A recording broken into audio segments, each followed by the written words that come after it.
Do you and your partner want to learn simple ways to grow closer? Do you and your partner want to grow happier together? Do you and your partner want to be a unified front? Do you and your partner want to divorce-proof your marriage? If you answer yes to these questions, you need to check out our book, Unlocking Forever, 10 Keys to a Successful Marriage Beyond I Do. Each section focuses on a different aspect of marriage and briefly describes how we handled it in our relationship. At the end of the section, you're given an action step or key to complete with your partner. These keys are practical steps you can immediately implement in your relationship and help you and your partner be proactive and intentional about your relationship. You can purchase your copy on Amazon.com. And until next time, we will holler at y'all.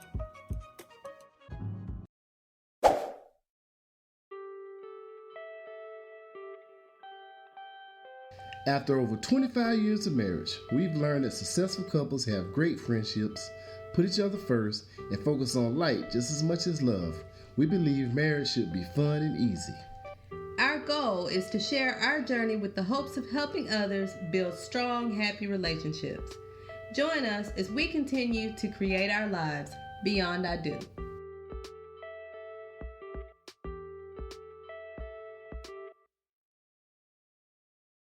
Before we get into our episode, we want to share this disclaimer. We are not marriage counselors, nor are we mental health professionals. We simply want to share with you what has worked in our marriage. Now, on to our episode.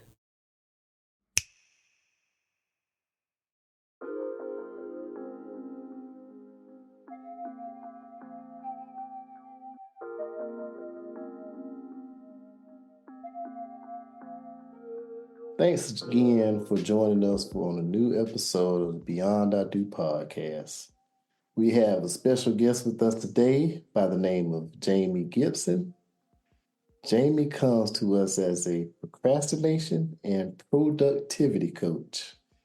And the first question I ask is, Jami, where have you been all my life? Figuring out my own procrastination and productivity. Well, yeah. Welcome. Thank you for joining us. And if you would, tell us a little bit about yourself and what it is that you do to help those of us who struggle with procrastination and productivity. Yeah, well, thank you for having me. Where I come from, I, had a decades-long in corporate America, but I'm now a procrastination and productivity coach, as you said. I got into it. I always wanted to be a life coach since like 1999 when I started watching a show starting over that was on TV that was showing life coaches for the first time. And I really got into it. Mm-hmm. And then I got lucky enough to be able to be trained by one of those two women, maybe 6-7 years ago. Wow. And, it was great. Is really, really great. But then I was trying to figure out, I was coaching people, but I was trying to figure out, okay, what am I seeing that is going on? And it came to most of my clients that were coming to me were dealing with procrastination in some form or other. Mm. And I always really wanted to get people, especially when they get to the age I am, which is in my 60s, but I wanted to do like the new version of the Golden Girls, where it's like, you still have a lot of time left. Let's go do something. You don't have to stop. Mm-hmm. And so that's where the procrastination kind of showed itself a lot more to me, because these people were saying, yeah, but then they weren't doing anything, right? So I started looking at this some more and looking at it in my life. And I struggle with procrastination. I still do, but I recognize it now and I catch myself faster now and move myself along. But I had gotten to the point so bad with it that it caused me to declare 2 bankruptcies in my life, because I was always the one that's there for everybody else. I'm doing stuff for you. I'm going to be very proactive for you. But when it came to my stuff, not so much. It's like, oh, I'll deal with that. And then all of a sudden I'm in a bad spot. Mm-hmm. So I started really looking at that with myself. And it comes down to the direction I come with procrastination is not so, I do productivity, yes, and that's great too. But what's really at the root of procrastination are all of these feelings. There's the fear of failure, fear of success, all kinds of things. So once you kind of figure out the root of why you tend to procrastinate the most, then we can work on that and come up with tools that work for you that may not work for me, but they work for you, right?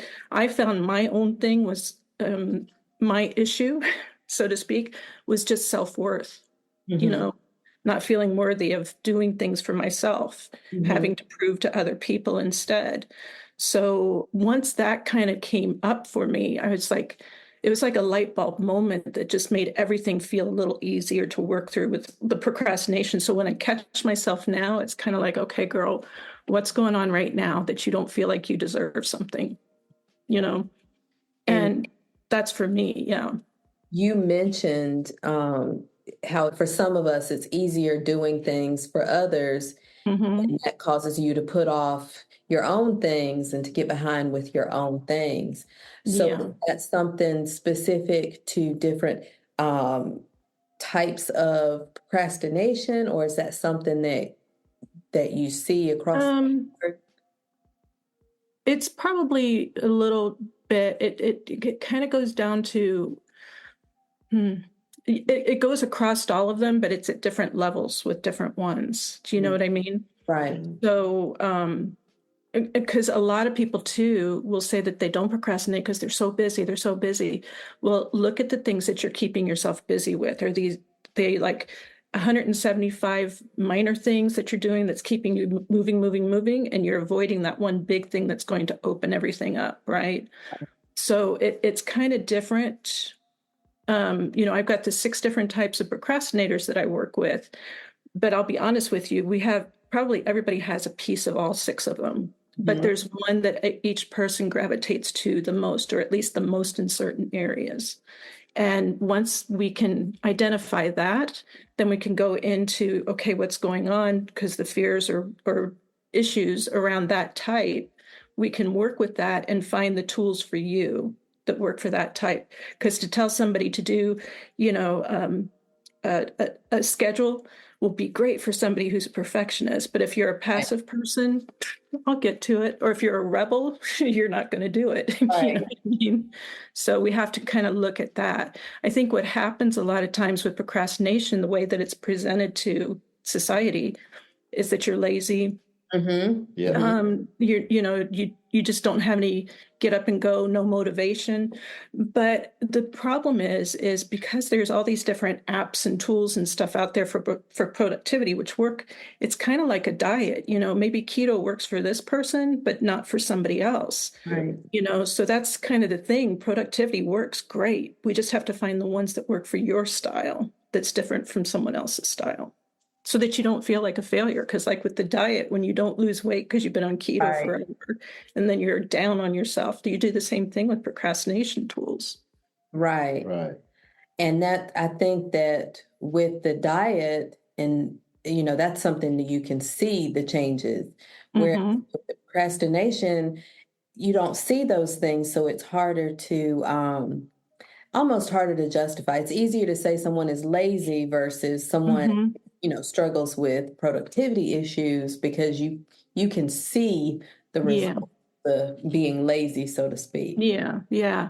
Or it's like, that's not the way I would do it, so you're lazy. Right. I'd get up at 5 a.m. and I would do A, B, C, D, and that works for you, great. But you can't put that on everybody and say, if you don't do it, you're lazy. So you mentioned something that was new to me a few years ago, and I didn't understand, but you talked about fear of success, fear of failure, and fear of success. Yeah. Could you talk about the difference between those two things? Because I think, I don't think a lot of people realize that there is fear in succeeding just as much as it is in failing. Yeah, definitely.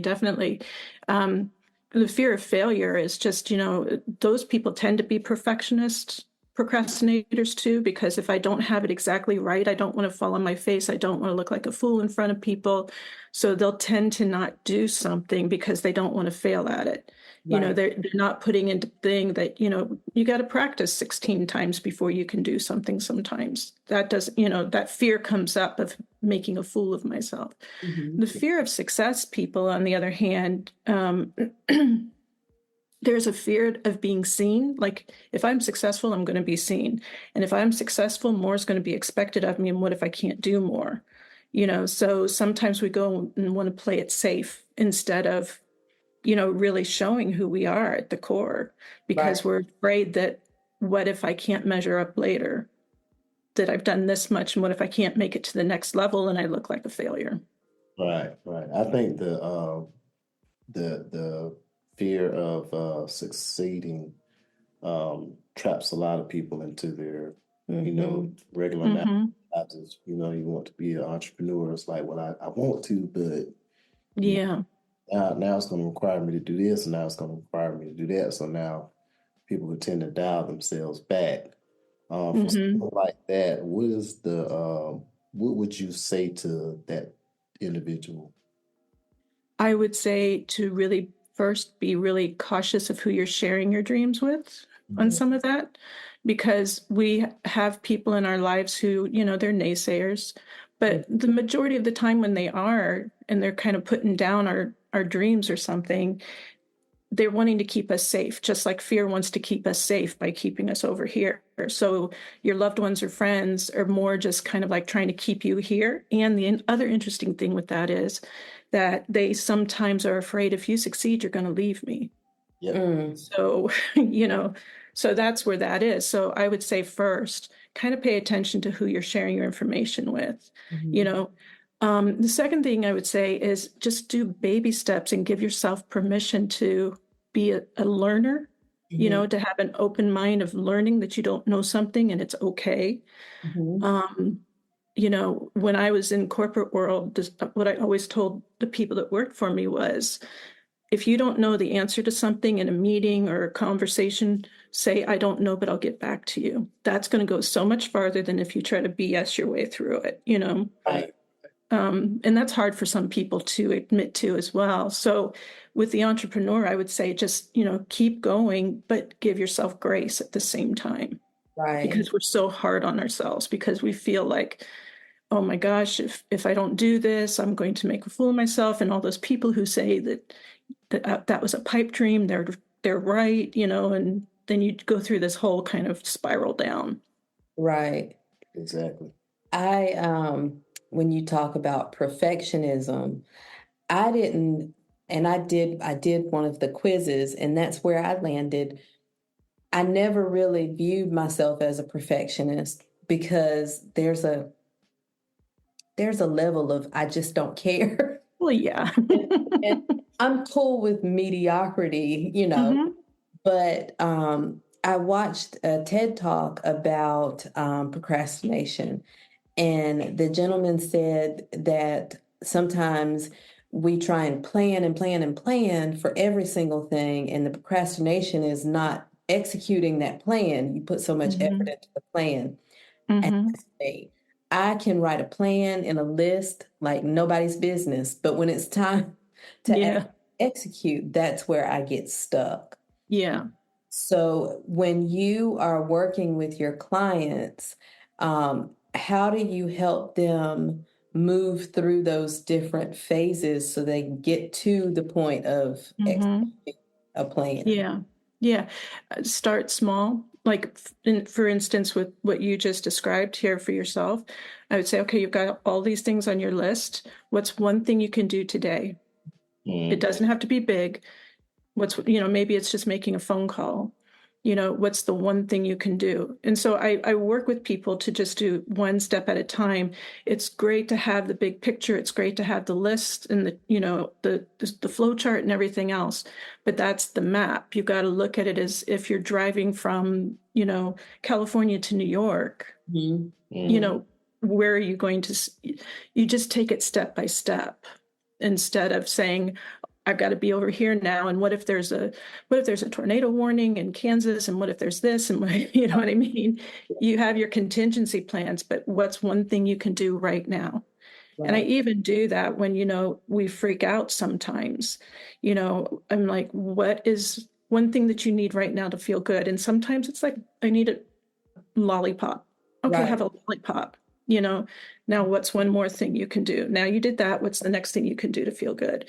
So I kind of work that way with the procrastination, because sometimes some of my clients come to me, they're so frozen, and they have so much self-doubt then that they're afraid to. So I just find something small. And then it's the first small thing we can take, one step, just one little step, and then we build. And one thing that I recall from our first meeting, and even you mentioned it earlier in this conversation, is you saying that you're a work in progress. You work yourself with these things. I think that's important for all of us to understand, is that all of this is a work in progress. It's a learning experience, and we have to take the information and learn from it and move forward. Yeah. It's funny because I had one of those things, kind of my own procrastination, when I was like, oh, I'll be a procrastination coach. And then I'm like, but I still procrastinate. Who's going to listen to me? I need to have my act together before I do this. So I kind of put it off for a little bit for that reason. And it's like, I got to know everything. And it's like, no, you don't, and I get feedback from my clients all the time, because sometimes, in group settings or whatever, I'll use my own life as, examples on things. And then sometimes I'm like, I can't believe I just said that to you guys. I can't believe, because I'm like, they're going to walk out now, but the feedback I get is, no, that's real. Right. And we're seeing that you go through that makes me feel better that I'm going through that too, so that I can get to the other side. Right. So I'm pretty bare bones with my own stuff about, my struggles with it. And procrastination never goes away. It just doesn't. It's a matter of learning how not to let it control your life. Now, do you have a lot of clients who I am diagnosed ADHD? Is not diagnosed ADHD. Yeah. We have a lot of clients who struggle. I do have some. Yeah. And that is a little bit different. I mean, with the ADHD, then we kind of find that type that you are. And I do find a lot of them are the perfectionist, that have to have bam, bam, bam kind of thing. Not so much the passive people, they're not so much passive procrastinators, but it's kind of like they're either perfectionists or they're decision paralysis people. Like, there's too many ideas. I don't know what to do, So once I can kind of, even with the ADHD, kind of come in here and it's like, okay, this is kind of the driver of what's happening. Let's talk together and find some tools, because I've got tools for each type. But then still, I kind of customize it to you, because even though I've got a tool that works for most perfectionists, maybe that's not quite you. So let's find the one that works for you. So I kind of try to customize to each individual. Right. And how do you deal with when the client is putting forth the effort and working, and they have a hiccup along the way? How do you help them pass it? For me, if I have a plan in place and I'm doing it and it's going well, if I drop the ball, it's hard to pick it back up. So, and I beat myself up and all of these things. So how do you help clients work through those kinds of things? Yeah, I help them go back and see, what have you done? Where did you start from? What steps have you taken so far? What things have you conquered so far? And then I go back and use that as your touchstone to help you, because it's like, and I also make it clear that we all have those moments where we have the hiccups, or we all have those moments where we thought this step of my plan should have worked and it didn't. So, you throw your hands up. We all have that. I just heard a quote the other day. Shoot, I can't remember it now, but it's kind of like, I'm going to butcher this, but it was kind of like, sometimes we need to fail 16 times to figure out that one way that actually works. Right. Right. So it's just, a matter of figuring out. And if you stop, the next one could be the one that works for you. Right. You know Right. what I mean? Why don't stop yet? Because if you just do one more, that could have been the one. So I just really tried to build on, just like I said with those baby steps, I try to build on building your confidence with yourself to prove to yourself that you're doing it, and try to switch some of those limiting beliefs that you've got going on, saying, no, I can't, or I always screw up, or, I try to flip those with you by helping you see what you actually are doing, because we never know what we're doing. You know what I Right. mean? I had somebody tell me years and years ago when I was going through something, they told me, for one day, write down everything you do as you do it. Every single thing you do as you do it at work. And I was like, oh, that's stupid. I don't do that much. And they're like, write down everything. I had like 5 pages of stuff. And I'm like, holy cow, And you kind of look at it as like, I can see that you do a whole lot of stuff. I can see all the steps, but you don't see it yourself. So if you can write them all down, even if you do it just for 2 hours, you write it all down, and it's like, look at it through the eyes of you're looking at it. Like, if with my list, if I read it as if you had done all these things, I'd be really impressed. You know what I mean? Right. We just aren't impressed with ourselves. So I try to help flip that for you, so that you give yourself a little more credit, because then you can grow, then you can keep on going, then you're not beating yourself down all the time. Right. Okay. I like that. I tend to be my worst critic, Yeah. but I am always looking for ways to kind of boost other people. And Yeah. so I had to kind of switch my mind to thinking, I wouldn't accept someone talking to me the way that I talk to me. Yeah. Be a little bit nicer to me. If I do it for other Yeah. people, I do it for myself. Yeah. So, Yeah. I mean, one other thing I suggest too, this is a silly one, and it can work for anything, even procrastination or whatever. Sometimes we bottle it up so much that it's, or we're going through something and we just feel like everything's caving in on us, and we're Dorothy sitting in the middle of the tornado with everything flying around us. So I'm like, okay, you set a timer, and for 10 minutes an hour, you can freak out and go down that rabbit hole and be as crazy as you want to be. But as soon as that timer goes off for the next 15 minutes, you're not allowed to do that. You have to keep focusing on something that makes you feel better, focus on something that distracts you from it. And if it starts to come up, you say, no, at 2:00, I can do it again. right. And you just, that allows you to burn it off, Mhm. but not go down that rabbit hole, so that you can clear it, so you can keep moving forward. Right. I've had to do something similar to where I get frustrated with something and it keeps coming back. So I'll set the timer for 5 minutes and make myself focus on that for 5 minutes. And then, Yeah. hey, it's done now. Yeah. But like I said, trying to treat myself is good Yeah. for people. Yeah. Oh, yeah. That's the hardest thing to do sometimes. Sometimes I, secretly admire narcissists in a way, because it's like they Right. don't pick themselves up. Right. Like it must be nice just to move through life knowing that you're right. You don't care about, You're right. nobody knows about anything you Yeah. do. So you Yeah. talked about the perfectionist. Mhm. What are the different types of procrastinators? Okay. The different types, I mean, people can probably whittle these down to even more than 6 types or less than 6 types, but there's 6 that I see most often that I work with. One is the active procrastinator. These people are the ones that will tend to leave something to the very last minute and run on adrenaline and get it done. And they always get it done, but the problem is sometimes it's not probably the quality it could have been if they had started sooner. Right. Then you have the passive procrastinator, and they're just kind of sitting back and I'll get to it. And they're almost like waiting for permission to do it. They're afraid to kind of take that step.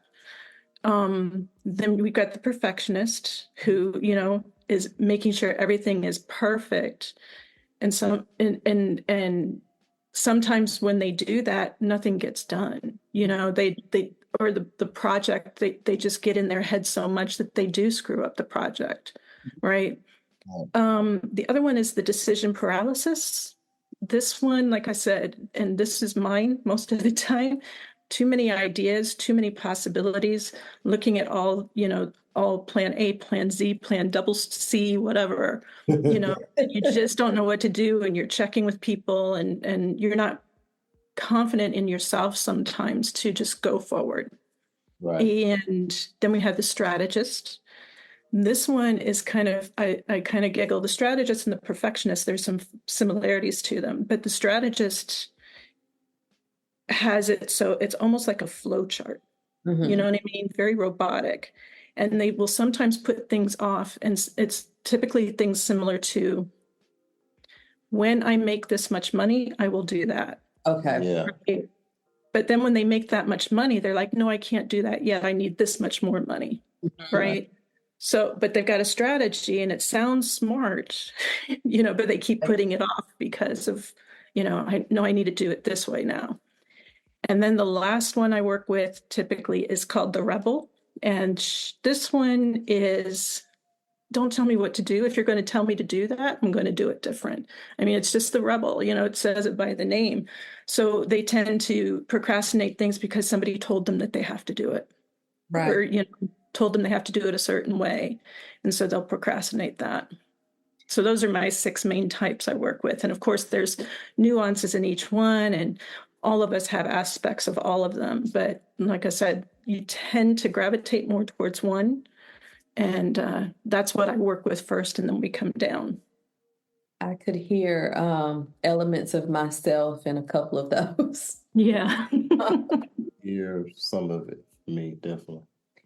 So we've touched on the emotional like aspects of how I feel when I procrastinate, but what are the connections between the emotions and the cause of the procrastination? Yeah. That gets a little bit deeper, and that's kind of where I have more fun personally, because I like to kind of go down and see where something came from, So it's different for different people. Sometimes it's somebody at school said something to you one time, and now you're always, thinking that that's truth, or maybe you failed a test horribly one time, and so I'm a bad test taker all of my life. No, you just that one. Right. So we just kind of, and some of it's family, individuals, family, like I said, mine was self-worth and feeling that I deserved it. And that kind of goes back to, for me, being the oldest of 4 and having a lot of responsibility on myself, and you got to take care of your younger siblings. And so it just kind of came up to that, and never really told that I was doing good, but I was also raised by 2 older children. So, they just kind of did what their parents did. Right. Yeah. Wow, that our son can probably say that also. We were just older children. We were just older children. Digging with him. Yeah. So I've dealt with procrastination for my whole life. And like I said, I hear elements of myself in several of those. I almost feel like I've grown through a couple of those. Yeah. Elevated my procrastination game. When I recognize these things, what types of things can I do as an individual to kind of help me redirect myself back to what it is I need to focus? Yeah. Well, the key is being aware that you're doing it, Mm-hmm. and then not beating yourself up because you're doing it. You know what I mean?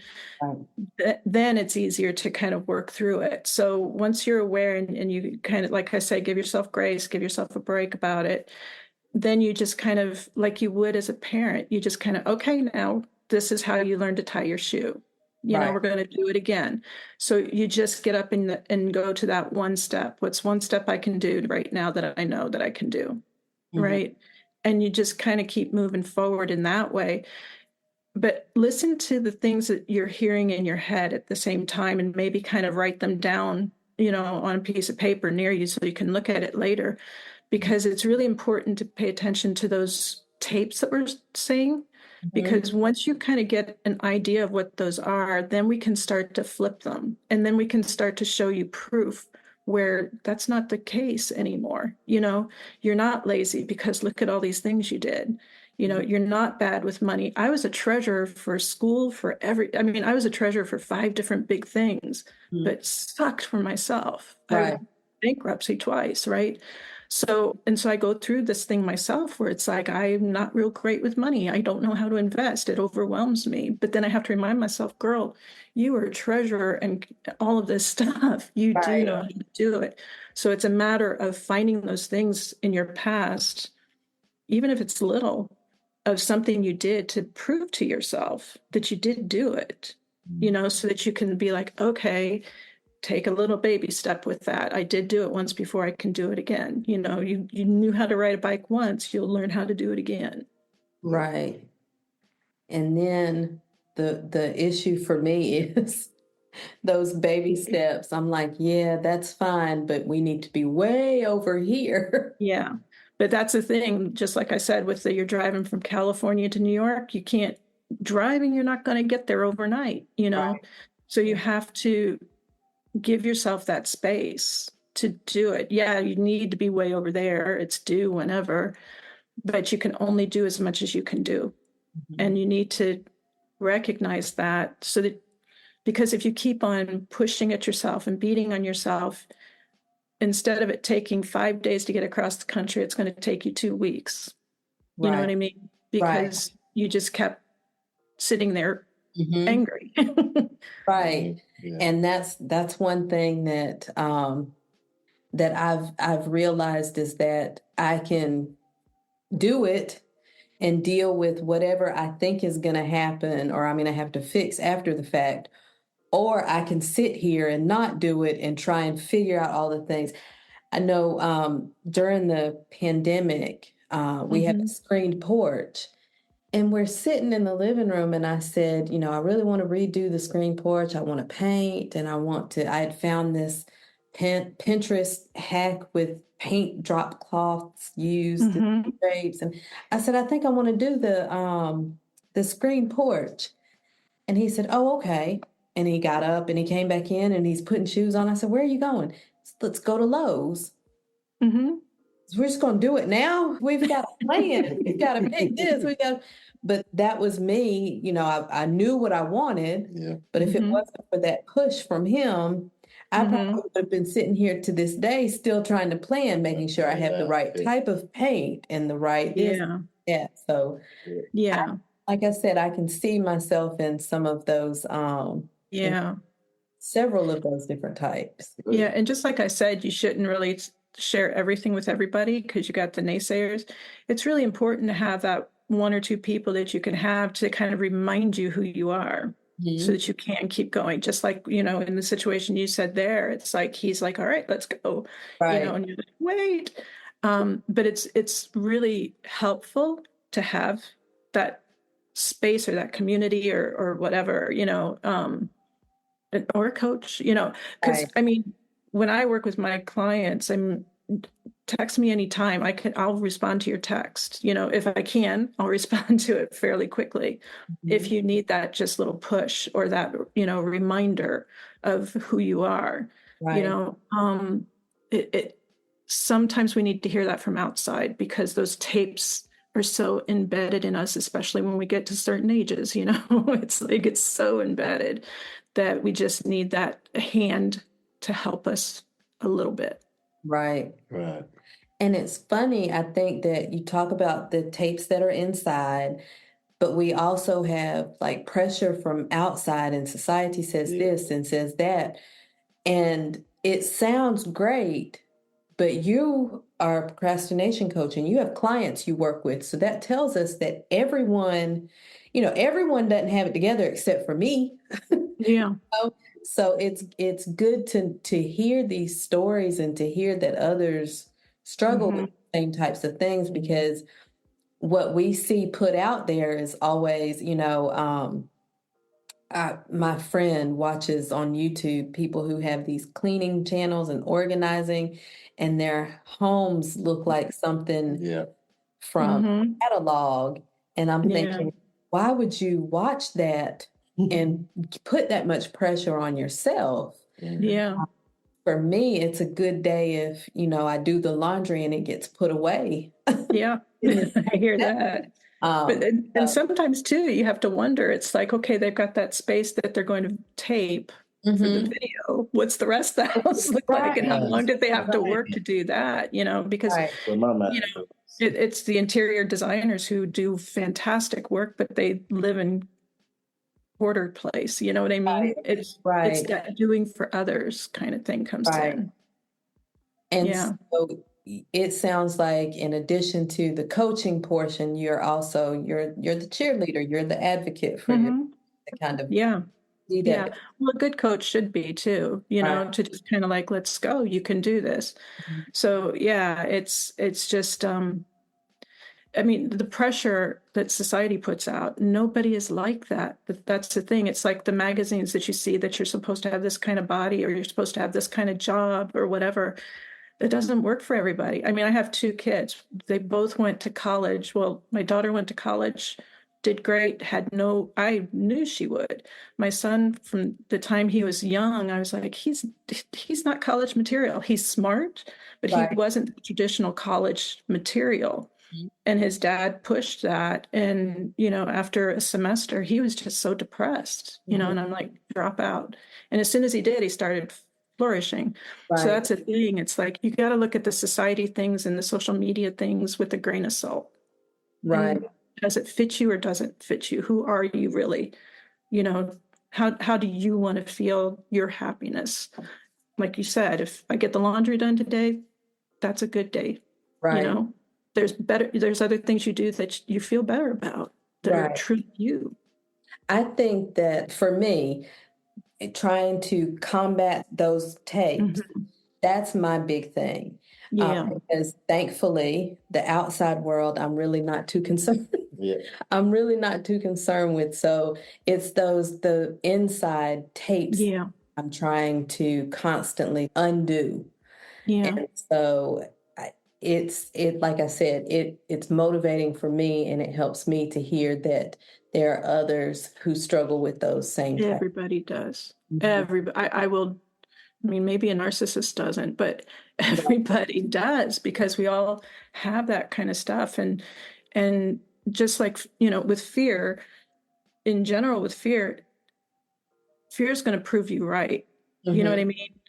And the same thing with procrastination, same thing with those tapes. It'll prove, you can find anything in your life to prove that one piece right, and then hang on to it and hold it as your badge of honor. And this is who I am. It's like, no, but you did all these other things too, And that's why I said when I started looking at this and, the new generation of the Golden Girls that I was playing with, it's like, okay, yeah, you were a parent for all these years, or maybe you were, an executive for all these years, but who do you want to be now? Because you're still there. Right. It's just, you just take that jacket off.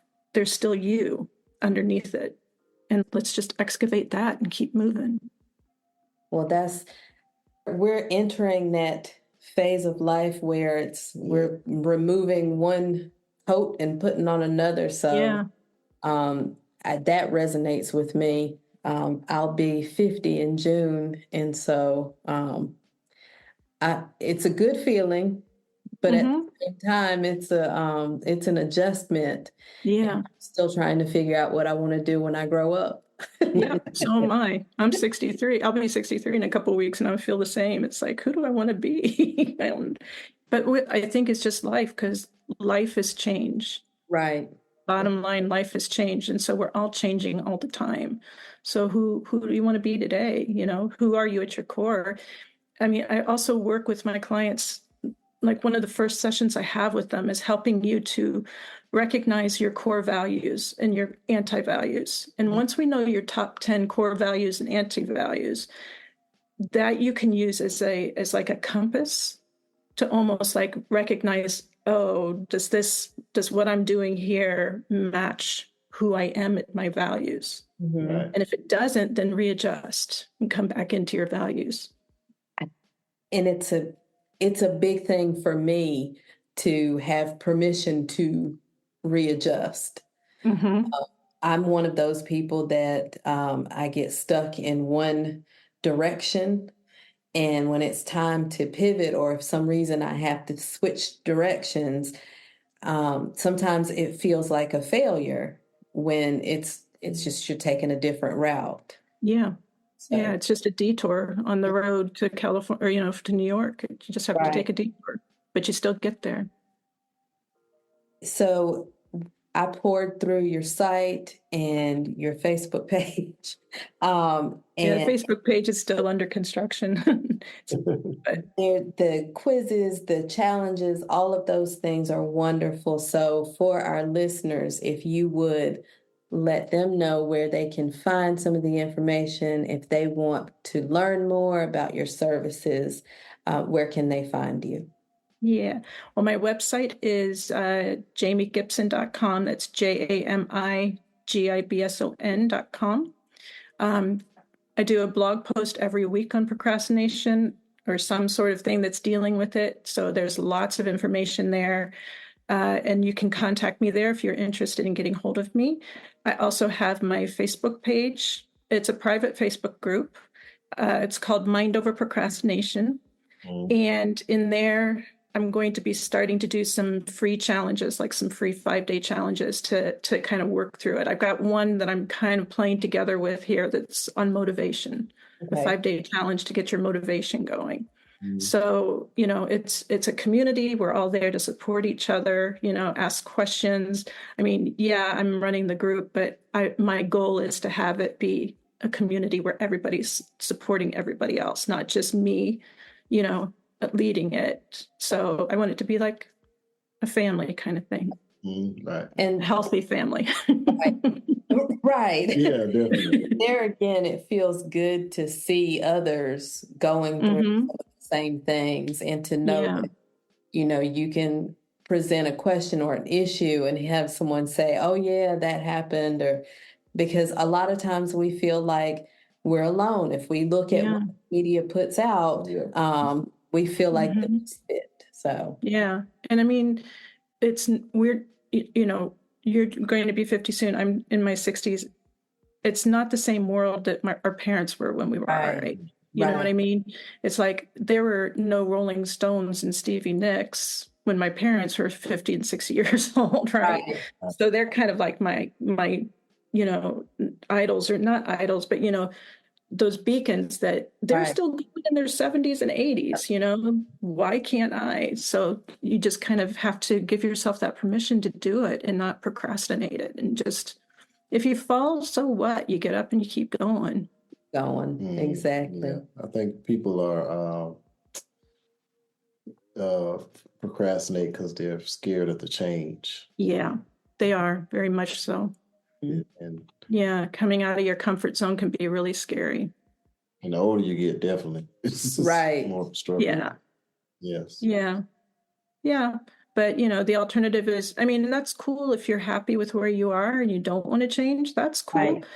But I work with people who are feeling unsatisfied and feeling frustrated, but they don't know how to get to the other side of it. So that's where I, work with those people. But if you're happy with the way you've got your life set up and your comfort zone, and fantastic, I'm excited for you. I really, truly am. But I want to help those people who aren't, because there's no reason to be. You've got decades still to go. You don't want to feel this way for decades. Right. Exactly. And that's definitely a needed thing, because, and I think too, with coaching coming to mainstream at this point, to have those resources that maybe weren't available 10, 15 years ago, to know that there is someone, so that when you're feeling that shift or that change, you can get that specific guidance to help you through it. Yeah, definitely. Well, but it's fun. I enjoy it. I enjoy doing it. I enjoy getting it too. Having my own coach, I really enjoy that. But I love helping people too. And then that gives you things that you can write out, and you can look back and say, nope, I am doing wonderful because I helped this person. Yeah. It's like, oh, okay, you do know some things. But yeah, I'm going to be honest with you. I will have those moments where I'm like down on myself, because like I've been going through a thing right now that there's been some procrastination going on, but there's kind of a reason for it, kind of not, but kind of. But I'm getting down on myself because I'm not doing it. And it's like, but, so I have to stop getting down on myself so I can at least take small steps. Maybe I'm not going to get it done as fast, but I can still take small steps instead of sit here and just pout, So I still deal with my own stuff, but I recognize it, and it's like, all right, let's have a talk here. Right. And let's take a step. Go get a lollipop. Let's go. The good thing is you got the information to motivate yourself. And yeah, well, not always successfully, but I've got it. So that's the good thing. I've got my moments. Trust me, I do. That's why I've got some friends that I reach out to and say, help, help, Right. tell me everything's okay. Yeah, Well, that's fantastic. We thank you so much for your time, for sharing your information. We'll make sure to post everything so that our listeners can find you.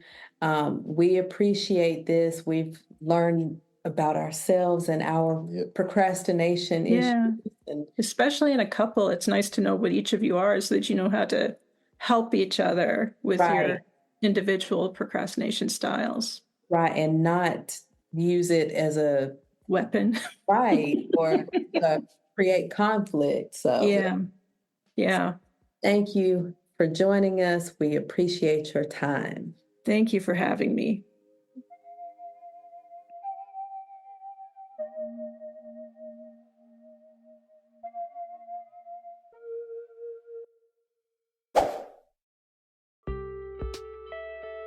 Thanks for joining us on this episode of the Beyond I Do podcast.